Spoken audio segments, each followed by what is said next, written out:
right. Hey, now here we are. My name is Rob from Rob's School of Music, and I'm talking to Rob Bailey. Can you believe it? Holy crap. What's up, man? Here I am. Dude, I just, thank you so much for your time. You've been a huge inspiration on me, just as a business guy and, music and just everything, all encompassing. Well, I appreciate that. That's not my intention. My intention isn't to inspire people. It's sort of just a byproduct of me doing what I want. And I feel like other people are like, wow, look at that thing that he's doing. And I'm like, eh. So it's cool, but it's cool to be able to inspire people. It's a really nice, dessert to my hard work. I love that. I really do. So my story, and I've actually taught people how to play some of your songs along the way. Really? Yeah, 100%. Yeah. Hey. Hungry it's an accessible song. And my girlfriend is a personal trainer. So, we were just pre-COVID in the gym, constantly listening to this kind of, your music. And as a music teacher and as someone who did 3 to 5 gigs a week, the only place recreational music fit into my life, listening for fun, came in the gym. Okay. So between your, that's weird. Yeah. I guess I didn't think of that. Because when music's your job, it's not always, the release then, I guess. Right. Huh. It's a weird world. It's as someone who's made of music, it's so strange when you're in the car and the last thing you want to listen to is music. But in the gym, music is such a way to pump yourself up. So yeah. Let's start at the beginning. So at what point in your life did you figure out you wanted to be your own boss and just wake up and do everything on your own terms? It took me a really long time. So I'm older, I guess. So there was no internet. There was no, all I had was magazines, right? So look at magazines and I was like, oh, that's really cool. They do that. But I never thought that I could do any of that. And I was always extremely creative. I made my own tux for prom. I was sewing at 6 years old or something like that. I was designing. I was taking things apart, rebuilding things, just whatever I could do to create. And I loved creating. But watching everyone in my life, I never thought I could do it for a living. So I watched my mom, be a nurse. I watched my dad work corporate for Amtrak. I watched my uncle work corporate for a paper company. I didn't know anyone that was doing something. So I always thought that if you were doing your own thing, it must have been magic or something, So I went to college, and I started, the more jobs I worked, the more I started talking to the owners, and I realized that the owners of the companies I was working for were just normal dudes who started it, And then I dropped out of college. I went to art school, dropped out of art school, and I started working for QVC, the home shopping. They're a home shopping channel, not HSN, but QVC. Really weird place for me to work, just selling to old women.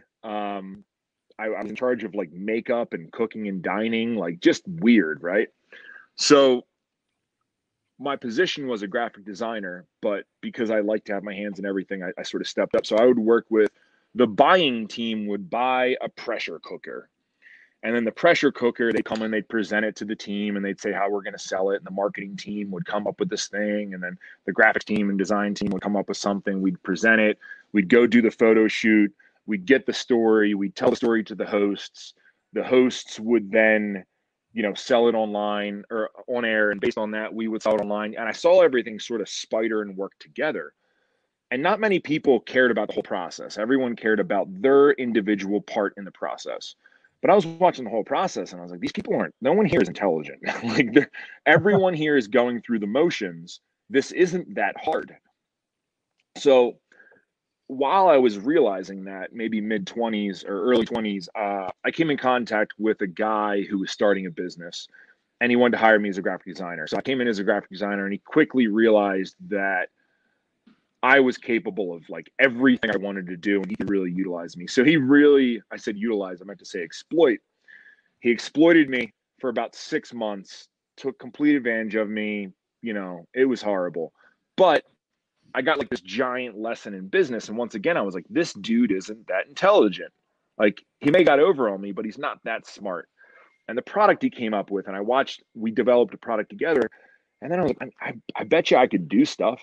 So I started an apparel line. I started doing all the creative backside for my wife, who is a professional, not a bodybuilder, but sort of a bodybuilder, a smaller bodybuilder, and fitness model. And I started saying, well, I think I can just do all these things. And there wasn't really anyone else in the marketplace in fitness doing a lot of the things I was doing. But I saw it in other markets. So I saw it in, the BMX world, or I saw it in the skate world where, like Alien Workshop came out of nowhere and started making boards, and all of a sudden they're everywhere. So I was like, was that just normal people trying really hard and they created products and made a movement and made a brand? Like, is that actually how that works? And once I started to put the pieces together, social media came about. I really just hit the ground running full speed, realized how to do it, and then excelled at it, and then sort of started to branch off and do other things and start other companies. And I still have no fucking clue what I'm doing, but I can try real hard. And I like problem solving. So a lot of times it makes up for my lack of, I guess, skill or knowledge. But dude, how many of us know, like with me, like, so I was a professional musician. That's what I did. Yeah. And I fell into an opportunity to teach for someone else. 2 months into teaching, he's like, hey, I want to sell you the business. Like, okay. A year into teaching at that facility, they decided they were going to close it. So I had to take out another loan to open up this school, which is not my own school. And the whole while, it's like, I can stay up longer than the other guy, and I can learn more than the other guy, and I will work harder than the other guy. And I think that is probably the greatest asset you can have in life, is just be, first one in, last one out, all that stuff, Yeah. And that's sort of what I was willing to do. I found out really quickly that, not knocking my parents for working a 9 to 5 or anything like that, but, I saw my dad work so hard for someone else, and they took what seemed like everything from him. Right. So, he would leave at 4:30 in the morning. He would get home at 6:30 at night. And he was I saw the dude so exhausted, and then he would go out and take care of the yard and do everything else he needed to do as a father. And I was like, man, like my dad works 4:30 in the morning. He leaves the house and he doesn't go to bed till 11, and he's working the whole time. And I took a lot of that work ethic and just being able to do stuff from him.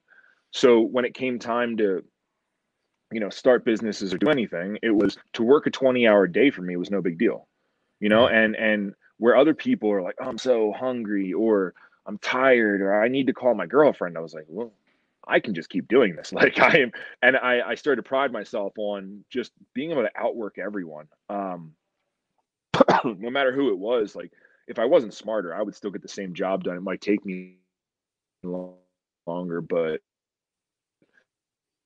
I body through a lot, and working legitimately working 20-hour days. I know a lot of people say that. And that was one of my biggest, I think that was one of the biggest reasons why I took off so fast, is because everyone always says, I work 20 hours a day. I work 20 hours a day. And I always knew that they were lying or exaggerating. And I was like, I wonder how can I prove that? And I was like, I'll live stream myself working. Right.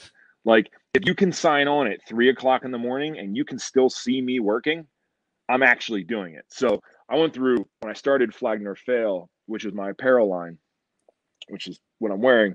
I didn't have any money to start, so I started hand printing everything. So I was not only designing, hand printing, packaging, shipping, everything like that. We took off pretty quick. So I had a lot of work. So, and even garments, I would print everywhere. So everything was pretty elaborate. And there was a lot of work to do. And instead of hiring someone, I just did it all. So working 20 hours a day, sleeping 4 was completely normal for me for about 3 months. And I just live streamed every day. And people believed me, and they fell in love with watching someone actually do it. Along with my wife, who sat there right beside me and worked equally as hard. I found my superpower, which was I can sprint for a really long time. Well, it's completely inspiring. So as I mentioned before, my girlfriend was huge into fitness. personal trainer, fitness model, all that stuff helped me get into tremendous shape for a period of time. And then I fell off the wagon, but I'll get back. But that's how you came into my world, is Dana was her idol. And I was like, okay, so I start watching the videos. I'm like, oh, these songs are cool. Oh, who's this guy? That's her husband. Oh, he has my name. Oh, we should be friends.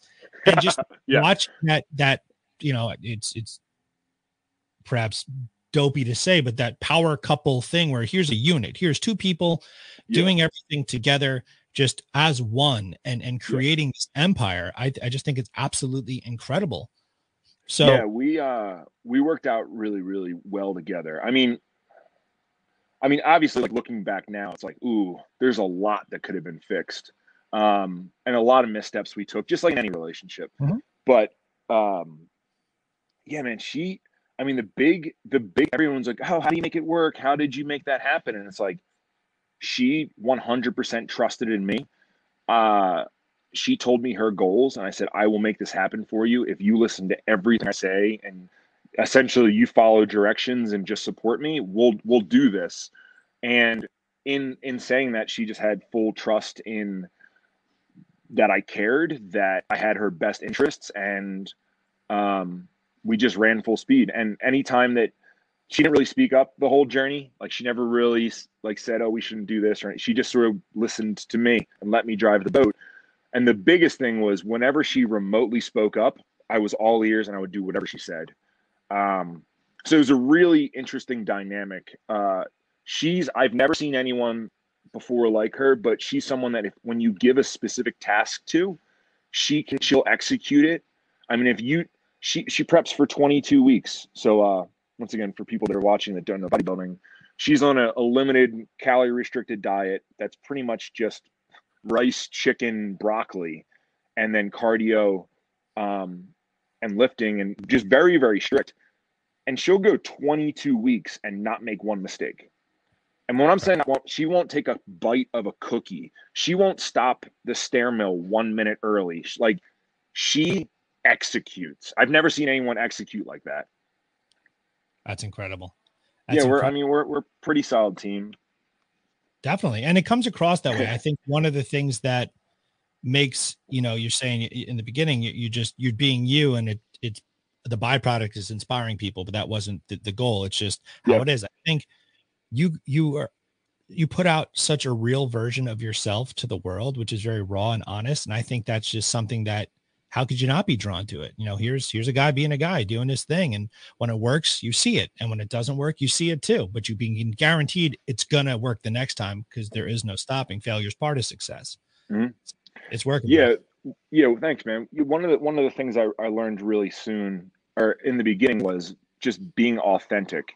And there was a quest to like be something and be someone. And, I knew people that engineered the person, and I can respect this too. I have some really good friends that they pictured the person that they wanted to be, and then they just worked towards being that person. I sort of took the other route, which was I felt like I was already the person I wanted to be. I was doing all the things I wanted to do. I was saying all the things I wanted to say. The same thing with Dana. She was exactly who she wanted to be. And I just continued to be myself, but vocally and out there. And I always took the approach that, like, I don't know if nobody, if you just might not have it, you might not have it. And with her, I knew she had it, absolutely knew she had it. But the gatekeepers of the industry, which were the magazines, the show promoters, all of that stuff, really, really didn't think she had it. And we just stayed genuine to her and who she is, and didn't change a thing. And she sort of changed the look of the industry and sort of changed how the industry works. And we went around the industry and got to the top. And I sort of did the same thing with music. Like, I don't claim to be a fantastic musician. I don't claim to, I'm an artist, so I understand it. But like, I'm not going to get on the guitar and, rip. Maybe give some lessons, but yeah, I got you. But I know what sounds good, and I know what resonates and resonates, and why it should. And I think that in creating, our first album, a long time ago, 9 years ago. Same thing. I just set out to make something I like. You know, this is what I like about music. And in my specific place, which is the gym, this is what I want to hear. And I was very calculated, not to sell it, but very calculated in just making something I wanted, and it took off. It's really, really cool. I think you're selling yourself short though, because I think you are a musician through and through. I mean, okay. So like this song Wrecked, dude, like in my personal story, like I had to sacrifice a lot in my life to restart. Yeah. And hearing those lyrics, it's like you're telling my story, you know, and that's, I think, you know, there is, I don't know, there's a poetry or it's an artist, but it's a musician, you know, it's definitely coming across, and all the music that you've created, it truly does the job of making you do exactly what those lyrics are saying to do. And so, you know, it's unavoidable. Yeah. And that goes back to realizing, you know, back when I was getting into business, I realized you see these people that you think are somehow above you, or this guy started a company, he's a billionaire. I guarantee you hang out with that dude for 15 minutes and he is the same as you. So I realized really quick that we're all the same person. So if there's something that I need out of life and there's something that I'm missing, or there's a phrase that I'm saying to myself in my head, or there's something that I, you know, like I really like repetitive, you know, I don't want complicated lyrics. I want everything to be first person. I need to be extremely positive, and I need to be extremely cocky. You know, I grew up listening to, you know, hardcore music that was oddly positive when you broke down the lyrics, you know, like Hatebreed is somehow empowering if you listen to it properly. Like Spit My Last Breath is like, I don't know, fuck you, I'm here to fight, I'm here to bring it. And that's what I wanted out of music. That's what I wanted out of my songs. That's what I want out of my lyrics. Like, I want to feel like a superhero in my own movie. And I think sometimes, you know, people always hate on me because I'm a little repetitive in my music, but sometimes the more I say it, the more it gets driven home, you know, and that's what I need. If it's casually said at one point, you know, I think we all have songs where the breakdown comes up or something comes up and you're like, man, I just wish that just repeated for a while. Sure. And in working out, like, dude, it's about repetition. So in developing the music, it was so easy for me to say all these things that I say in my head while I'm training, all these things in the cadence, in the arrangement that I think it needs to be done. It made so much sense. And then surprise, surprise, it made a lot of sense to other people too. Well, I still don't think I'm a musician though. I don't. I think you are. Hustle brings the Charlie brings the musician side in a lot. We'll get you playing. I feel like I art directed. All right. But it becomes like a mantra. I mean, like, you know, it's, I think the best kind of music is the music that can make you feel something. And, you know, when I was trying to, you know, put this together and get you on here, like primarily we talk to musicians, but then I've talked to a bunch of entrepreneurs. I haven't talked to anyone who does both. And I feel like all the music that you put out, it really makes you feel something. And it doesn't matter if it's repetitive. It's repetitive for a reason, because it's trying to make you feel that feeling. Yeah. So mission accomplished. Yeah, thank you. I'm just trying to provoke emotion. And I think that that is one of the weird things. And that if you ever saw us take a break in releasing albums or anything, that was why, which was, I'm an entrepreneur. You know, the reason I made the first song is because YouTube started demonetizing my videos. And I was like, I'll just make my own music. So I made the song Work, Hustle, Kill. You know, sort of to promote a shirt, like, you know, it all was very entrepreneurial. And then people were stealing it. So we uploaded it to iTunes. At the end of the first month, we got a check for $1,000. And I was like, wait, what? Just like, I had never had passive income like that. So my entrepreneurial spirit was like, let's make an album. And then when we went to make it, it wasn't, hey, let's make an album to make money. You know, or even to seem cool. It was like, this is so cool. We have this opportunity. Let's make albums that make sense for us. And then anytime that we started a new album and we somehow started factoring too many things in, like, you know, well, what do the people want to hear? Or what do you think is going to sell the best? Or what do you think is going to be the most mainstream? That's when we would just bail, walk away, and revisit it in 3 months. So the entrepreneurial side, I like that it never like interfered with that creative side. That's why I like making songs so much. That's awesome, man. How did so you put out the songs? We're going to come back to the entrepreneurial side. Let's jump with the music for a minute here. Cool. So you put out that first, I'll say a record, EP, however you want to look at it. Yeah. And then the second one comes out with Beast and all that. At what point did people start approaching you for, these major placements and things like that? Because that's like, as anyone who releases music, that's the way you make the music. It's yeah. So it happened to the first album. So it was really, really strange. We came out with Battle Tested, and I mean, it was a weird time too, right? Because it was before streaming, and there was no physical discs. So we were in that weird world when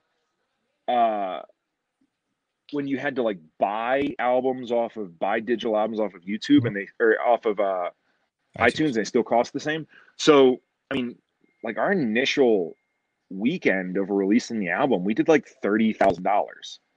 And it was like, I don't understand. What is the fuck?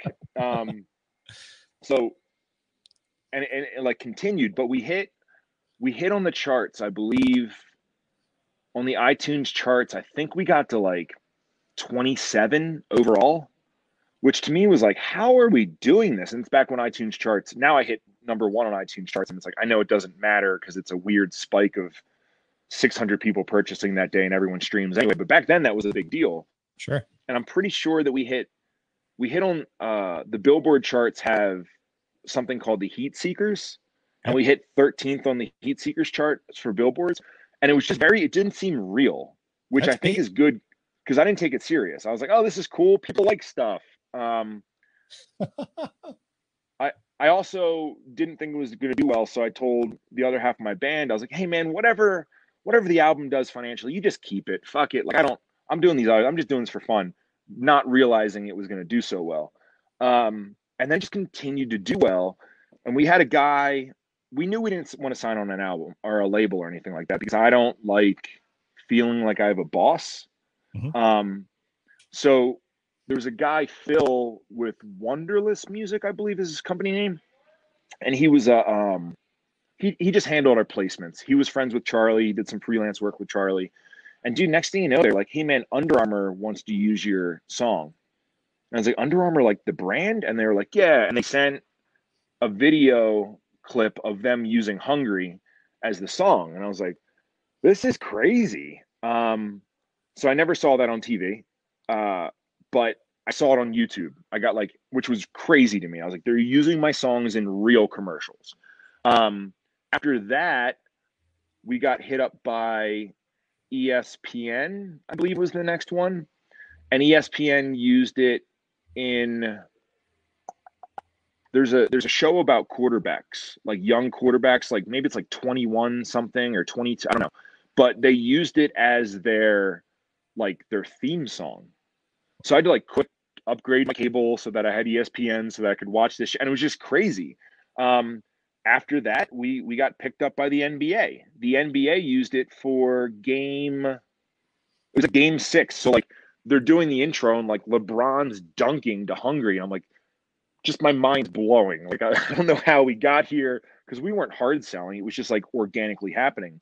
Then we came out with Beast, our second album, because we were like, hey man, let's just, I took 10 grand. I bought a studio set up, and I was like, let's just start recording in my office. We came out with Beast.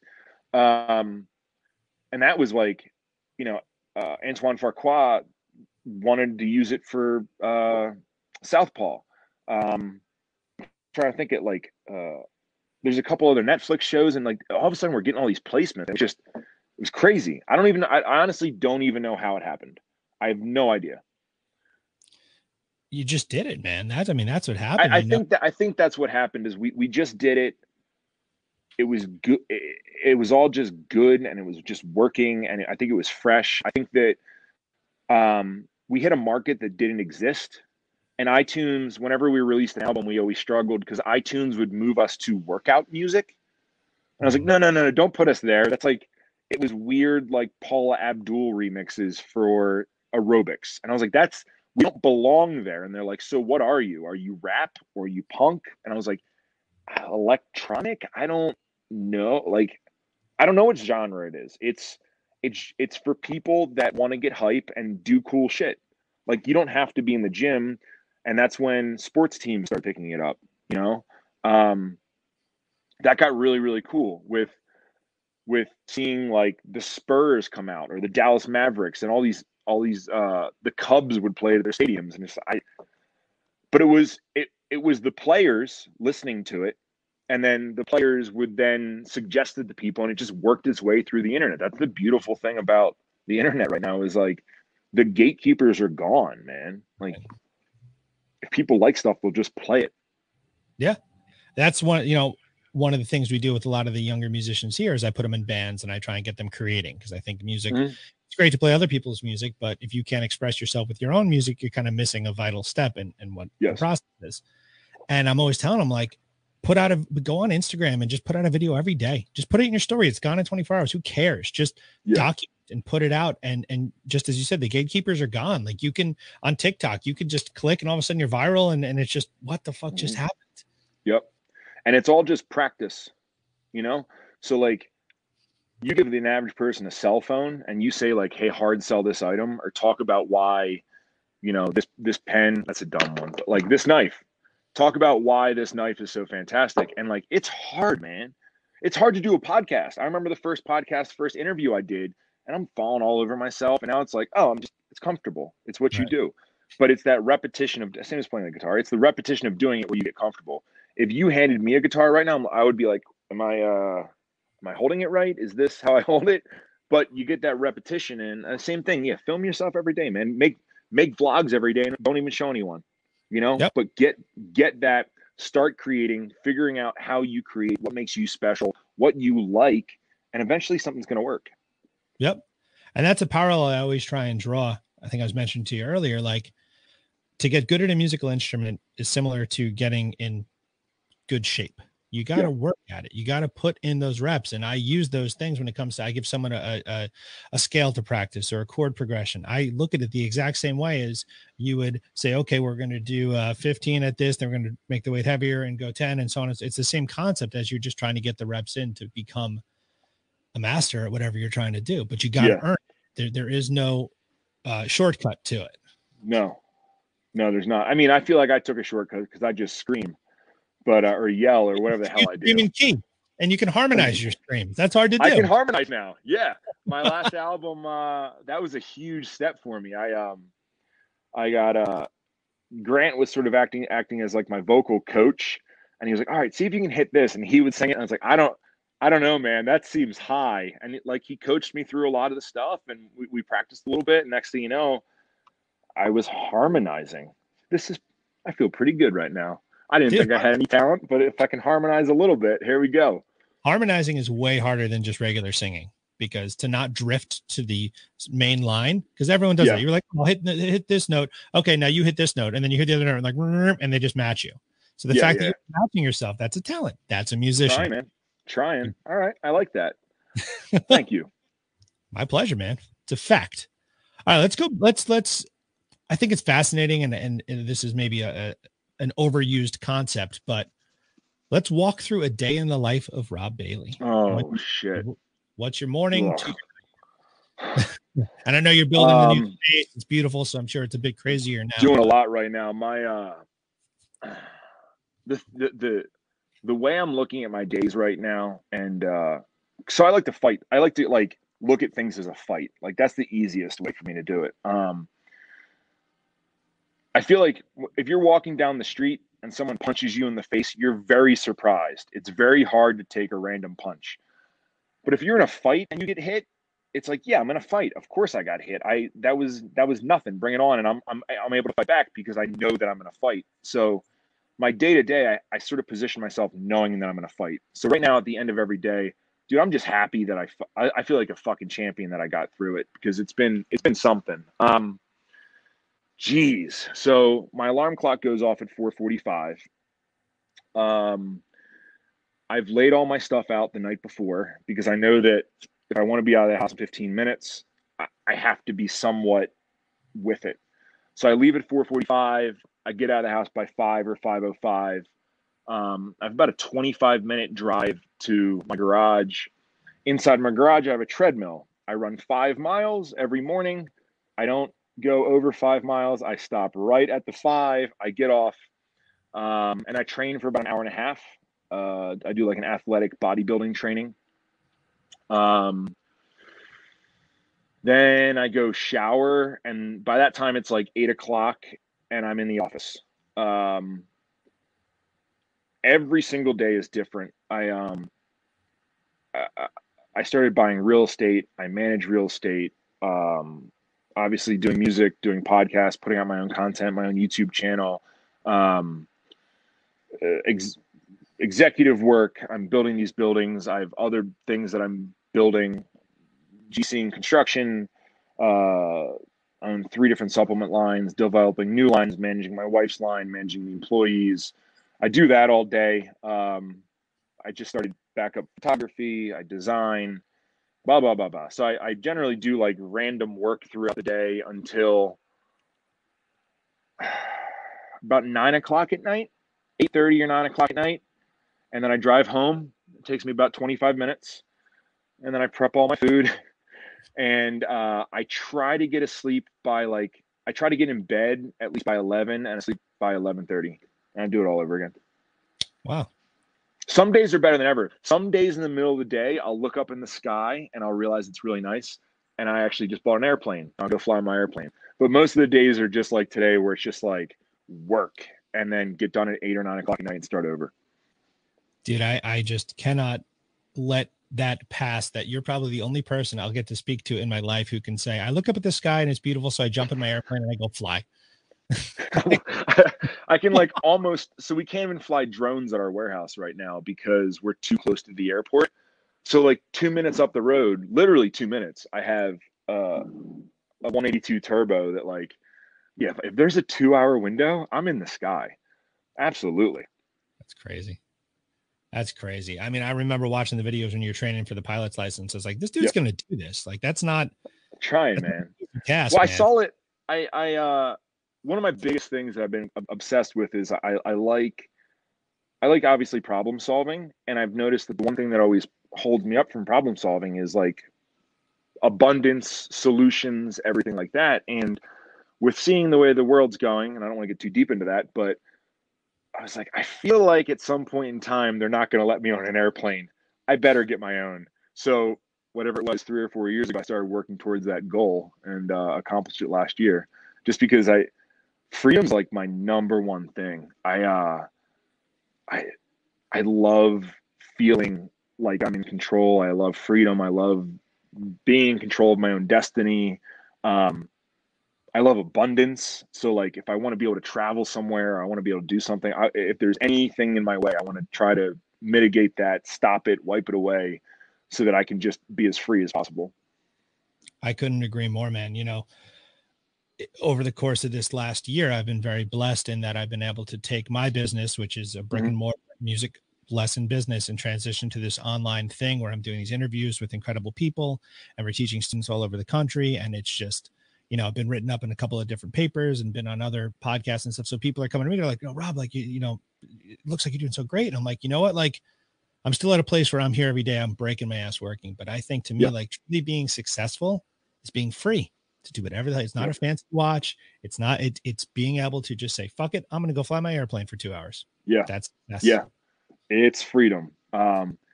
It's cool, man. The last year obviously destroyed a bunch of people, but it also man, it's just you got to figure something else out. And I don't know, I love that. We focused on some other businesses. We changed some business plans, and I don't know, it's fun, man. It's fun to try to figure out, ooh, okay, so this option's gone now. What can we do now to make it work? And then, I mean,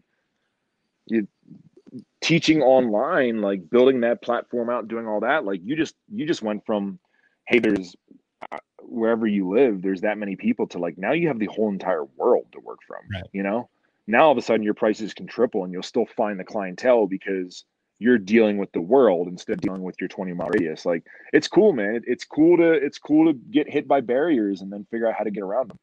Yeah, I did. I mean, it's finding the opportunity in that adversity. My family owned a restaurant about 10 years ago. And when the economy took a shit, we lost that restaurant. And I learned from that experience that keep your foot on the gas, no matter what walls are in front of you, keep your foot on the fucking gas.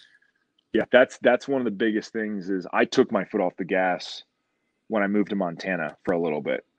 And one of the biggest things that I tell people is never do that. Because it's almost like it's really hard to come back. And that's why I understand people that, you know, you're 35 and you've never done anything and you're not in shape and, you know, everything feels like, blah. It's so hard to get out of that, dude.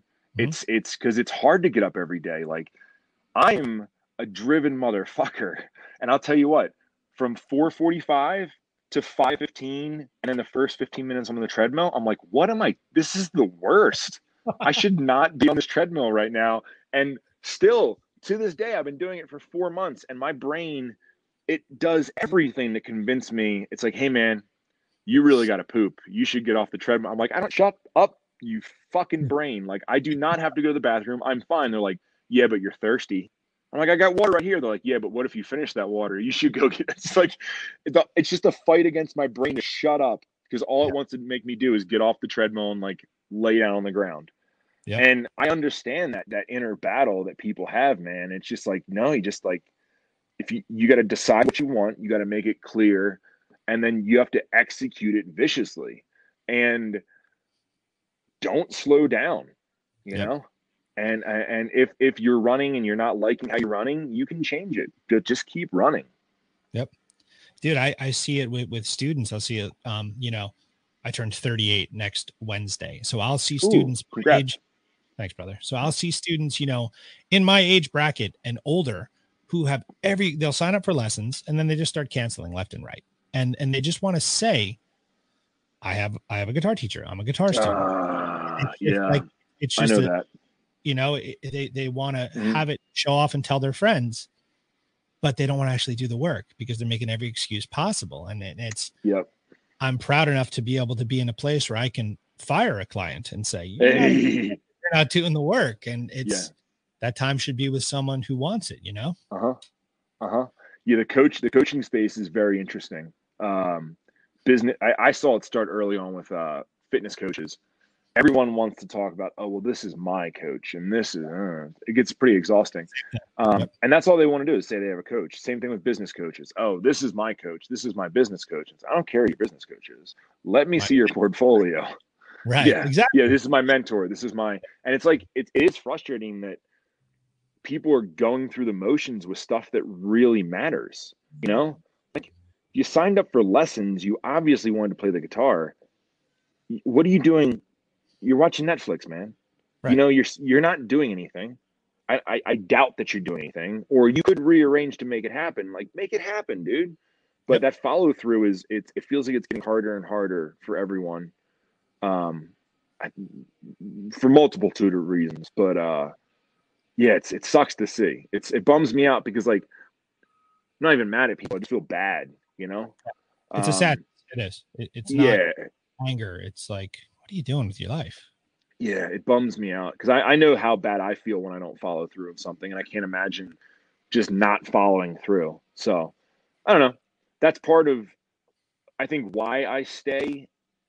Not that I'm like in the public eye, but that's why I continue to put out content, you know, because I am tired sometimes of it. And I could financially probably, if I stopped uploading or stopped doing things, I could make a lot of money if I had more time and wasn't doing YouTube videos or, you know, all this stuff.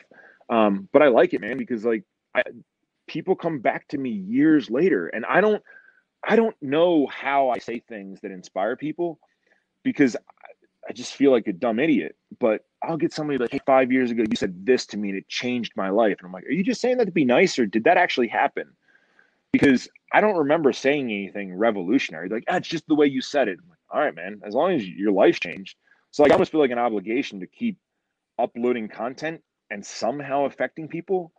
I don't know how, but I don't want people to do that sign up and fail thing. I want people to follow through on their shit and feel better. But I think that's a byproduct of just going out there and being real. You know, I'll have circumstances where I'm trying to, because I think teaching someone something is like 90% making them feel like they can do anything and 10% transferring a skill, you know? That makes sense. Yeah. That's the thing, dude, is thinking you can do it. Right. Yeah. So you just tell people you're doing really good. You can do this. Like you did with me with harmonizing a couple minutes ago. No, that was the truth. So here's my secret sauce, right? I'll listen. All right. So check it out. I make people crazy because I'm an enthusiastic guy and I really like music. I really do. I mean, I'm sitting in a room with 25 guitars and 6 amplifiers, and that's just one of 6 rooms in this building. So it's a disease, really. So when someone is doing something well, I'm like, I'm cursing at a 7-year-old. Holy shit, I can't believe I stop myself. I'm like, listen, you don't know me that well. I'm going to promise you, I would never tell you you're doing good at something if you're not, because then you're going to go tell your friends, my teacher says I'm great. And then you're not. And then we all look stupid. It's genuine and it's real, but it's putting them in the place where they feel like they can try to do anything. And then when they execute on it, I genuinely, harmonizing a scream is not easy. If you use Heated Exchange, if you can see the chat, that's my girlfriend. That's our band. She's a singer. Wait, I can't see a chat. Wait, there's a chat? The chat. There's not much in there. I don't even know if I have it open to be seen. Oh, I missed it. All right. But it was something about, oh no. Well, they'll be back, I assume. That was the wrong button. Well, thank you guys for hanging out here. We're having a good time. All good. He's back. I signed out. I was trying to look at the chat. How embarrassing. All right. But, harmonizing a scream is not easy. I'm not blowing smoke in your ass. It's the truth. All right, thank you. But I forgot what I was saying with that. Oh, so it's telling someone they can do something, it's giving them this confidence, that's, I guess, the gift in all of it. I had more to say about that, but I lost it entirely. I don't know. It'll come back. It's because I exited the chat and then returned. Is totally why. That's exactly what happened. I apologize.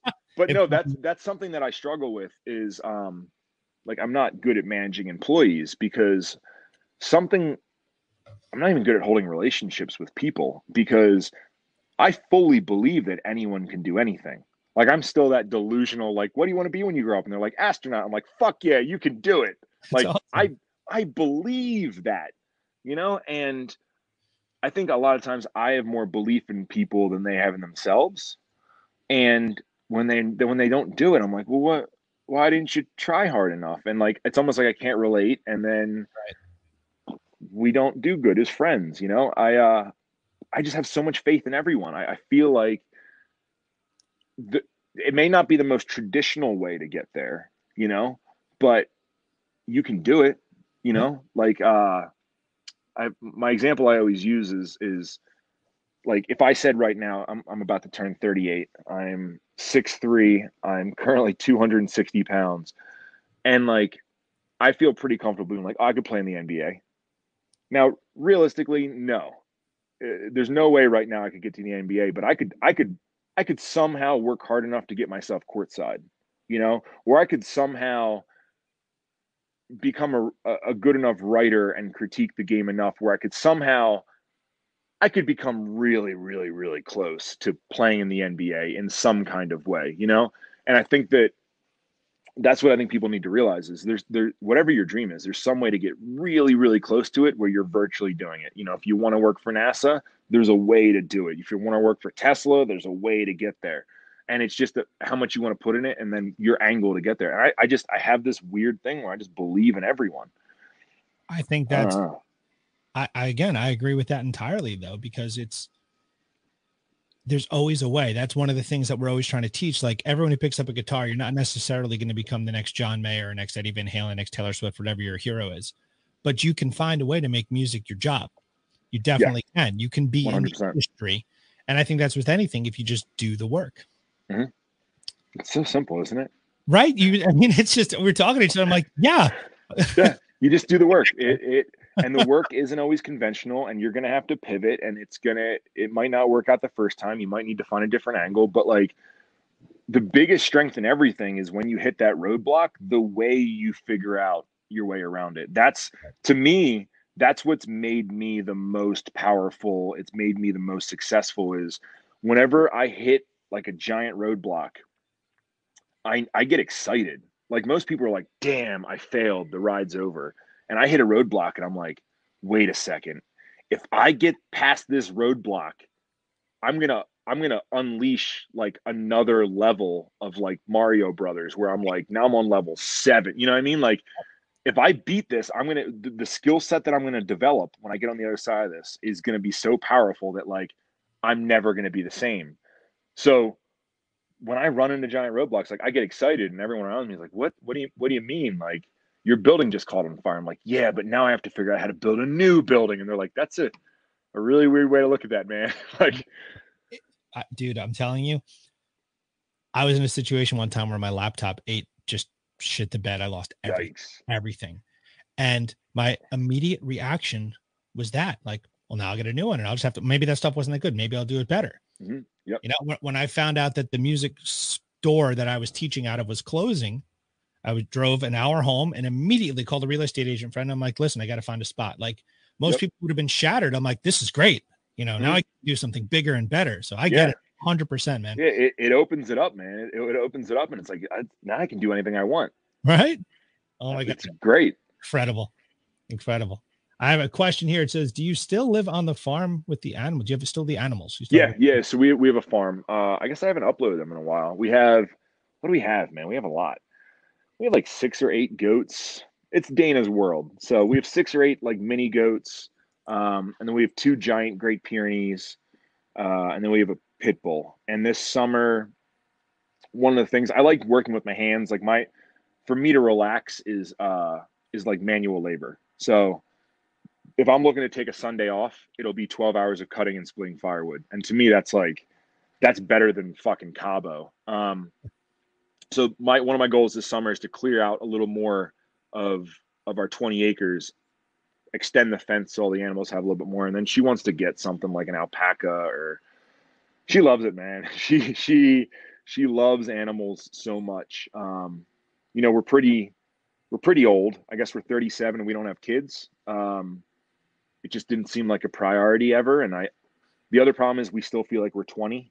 Yeah. So we were never like, we should have kids. We're like, we're too young to have kids. And now that we're, I guess, getting a little bit older, we're like, wait, did we miss a window to have kids? But she did. I think she just puts all that love into animals. So it's super cool to watch. But yeah, we still live there. Up on the mountain with the miniature farm. It's awesome, man. We're animal people. So I love that stuff. Yeah. Actually, this morning on my way to work, this is a random tangent, but there was 2 bees that I guess they'd eaten some pesticide or something. And they were on my way walking out of where I live. So I called my girlfriend. She comes out and she was able to resuscitate one of these bees, and it came back to life and it flew away. So maybe sounds like Dana. Dana is obsessed with saving bees. She loves bees. She will. Yeah. Wow. Yeah. You guys would be great friends. I care a lot. I feel like I care the appropriate amount. You know, Dana is the one who cares. I think the average person would agree, like, too much. So then she and my girlfriend Sam would be best friends because that's perfect. Well, they should get in contact. Wow, that's crazy, man. All right, we're running out of time here. There's other things I wanted to discuss. So let's talk at your supplement line.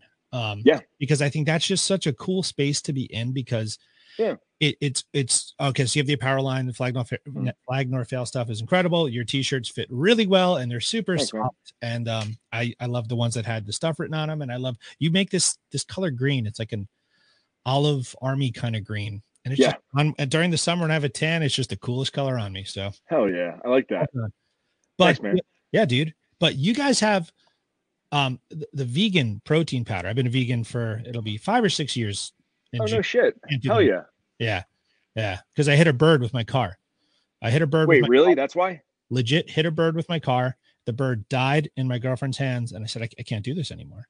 And I just walked entirely away from the chicken, fish, birds. Oh, wow. Pigs. I love it. Let me think what year. I don't know what year, but I had a similar journey. We had it's when we first got goats. We were still in Pennsylvania 4 or 5 years ago, something like that. And geez, my vegan experience entering that world was a lot. So I stopped eating meat because the goats were a lot like dogs, and it like messed me up. Like you'd run over and he rubs against your leg and you pet him and he wags his tail. I was like, oh shit, like are all animals like this? And then we got a deer, and the deer was just like a dog, and I was like, oh my god, all the animals are the same. And the one animal that we had left were the chickens, and we ate the chickens' eggs, and there was a rooster that was like, he was an asshole and he was attacking everything, and I was like, well, I'm going to eat the chicken, I'm going to eat the rooster, right? So for some reason, because I was sort of on like the vegan train, or getting there, I was on the whatever you call it. I don't like the titles anymore. I'm very mad at the titles. Yeah, I get it. Yeah. It's very real preachy about it and pretentious, and it gets weird. And then like those, all of a sudden now I have political beliefs that a lot. It's like, no, I just don't like to eat animals, man. So I decided for some reason, I was like, you know what, I'm going to show my staff what it's like, the work that goes into eating a chicken, because I saw a photo of, I don't remember his name, but he was a strong man, right? And it laid out next to him everything that he ate in a day.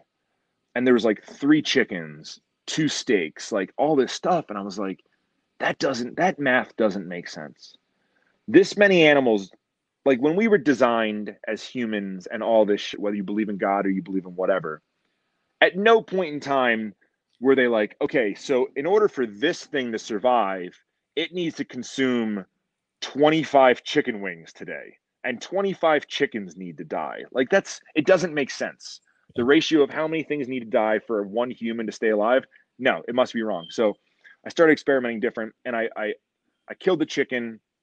I took him into work, and like with the staff, like we pulled off all the feathers and we did all this stuff. And by the end, everyone was like, dude, that was so much work, and a life had to be taken. I was like, yeah, this is what it's like before it gets to there.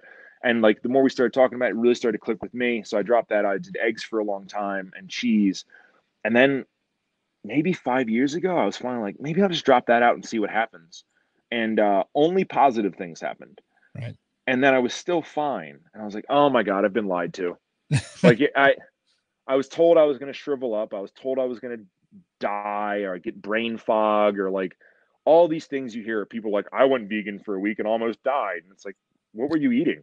Like, well, Oreos. It's like, you fucking idiot. Like, yeah. And it was like, oh, I'm fine.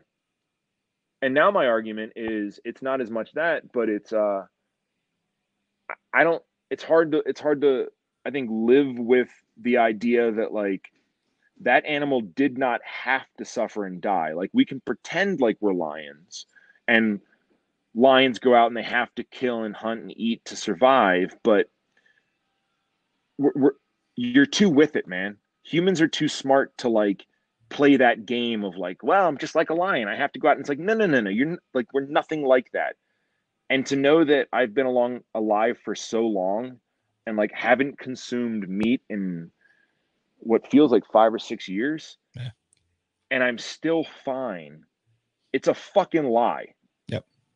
Yep. Just generally, like everything else, it's marketing and it's a fucking lie. And even worse, people are just trying to make fucking money on it and justifying it. So bums me out a fucking lot. I don't want to go on too many vegan rants, but dude, hell yeah. It's 100%, dude. It's generational as well. Like I've watched, Forks Over Knives, or all the other big, movies. I can't remember the names. And I watched them with my parents. My parents are in their 30 years older than me. So 68. And like they watch it, like, oh yeah, definitely. And like the next day they're like right back to the Italian. So the meatballs and all, the veal. I'm like, Dad, you can't eat veal, please. That's a baby cow. Like, you want to see what a baby cow looks like? And it's just, it's a Game Changers. That's the one. What the Health? All those. Yeah. And it's definitely generational. Yeah. And I think it's getting better, which is why now you have dairy companies suing almond milk companies, right. And like, no, it's a real thing now.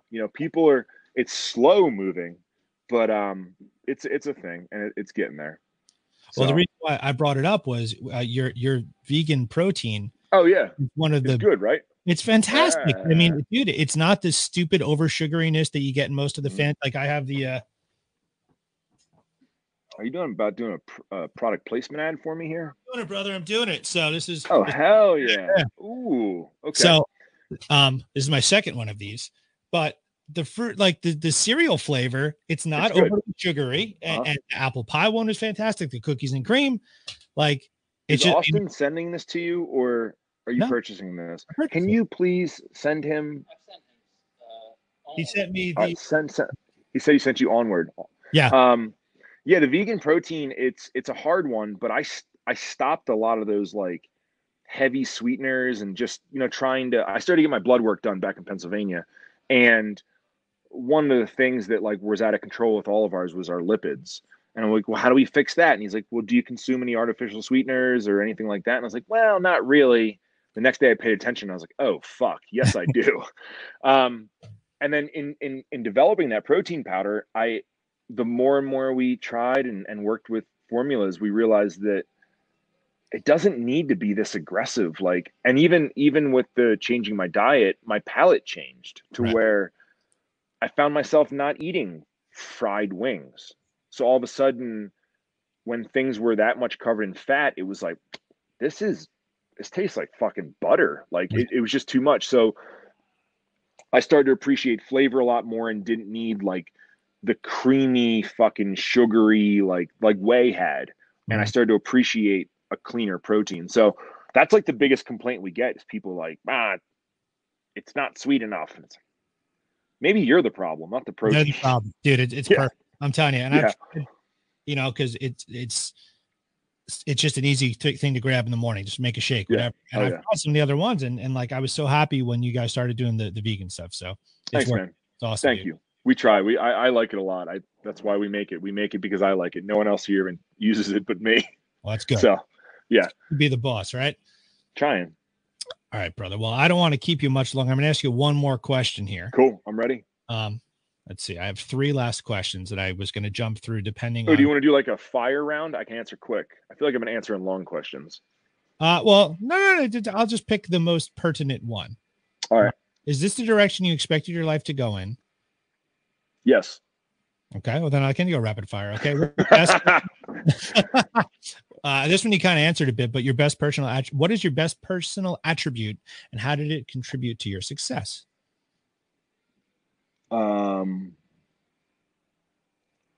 I think I have extreme ownership over things. So I think that I never feel like a victim ever. It's also a downfall that like I demand to be in control of everything, but I refuse to ever think that I am any kind of a victim. I always think that there's a way I can interpret it different or a way that, I can take control of my situation. So I think that my I don't want to say cockiness, but like my confidence that like I'm smarter than what's happening right now. I just need a second to gather myself and I am in control. I think that's what gets me through generally everything in life. That's awesome, man. I mean, that rant you put out when some dude was breaking your balls over your Porsche. Yeah. I mean, that was just magic. Like just thank you. Fire that just burned down every one of those people. I feel bad, man, especially kids, kids are being raised to like look at people and be like, oh, it must be fucking nice. And it's like, dude, you can do so much better than me. Especially like if you make that click right now at 16, 17, like with all the resources you have, you can be 10 times more successful than me. I'm like literally a dumb fucking idiot. And like, like I tried to fucking look at a chat earlier and I signed out of the podcast. That could have happened to anyone. That's okay. No, I got these big dumb fat fingers and I can't. And that's what bums me out because kids should be taught that right now. Kids should be taught that like you can do anything. You have more technology, like you can operate faster. Like everything you want to know is right there, and they're not being taught that. They're being distracted by things, and they're not be given the hope that they should have, and it fucking sucks. Yep. All right, next question. This is going to tie into all of it, but what's the best?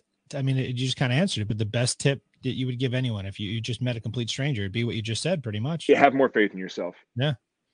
Believe in yourself. I know it sounds like fruity and weak and like typical and lame and all the, all that, but like, dude, it's the truth. Just believe in yourself, Don't be a victim and know that you can do it. And it's just going to take work. Awesome, man. Let me tell you, thank you so much for being here. Thank you to Austin for helping make this happen. He just hit me onto some new golf clubs. He's right there. Yeah. Austin, say hi, bud. Hey, how are you? Yeah. Yeah. So I'm going to buy some new golf clubs that he turned me on to. And yeah, because I don't know. It somehow got into my brain that like, here's a guy who loves golf so much, but couldn't do it. So he wanted to play guitar to clear his mind.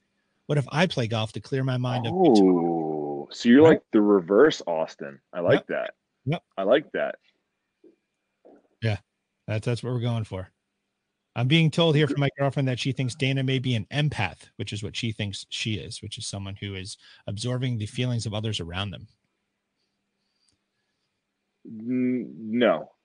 Okay. Dana only cares about animals. Okay. She cares about people, but for some reason, animals are very high up on her list. I don't blame her. So, I don't blame her. Cool, she's dude. An empath with an asterisk for animals. An animal path. Ooh, maybe we'll work on that. Yeah. All right, brother. Thank you so much, man. Keep building the empire. I look forward to seeing you. Absolutely, brother. Facility with the logo in the sky, like the bat signal. That's badass. So. Trying. We'll have an opening party. I'll have Austin get you an invite out. Oh man, I'll come across country for you. Brother. That'd be fun. All right, brother. I like that. Awesome, man. Awesome. Well, thank you so much, dude. Absolutely. No problem at all. Anytime. All right, man. Be good. I'll see you next time. All right, brother. See you in the opening.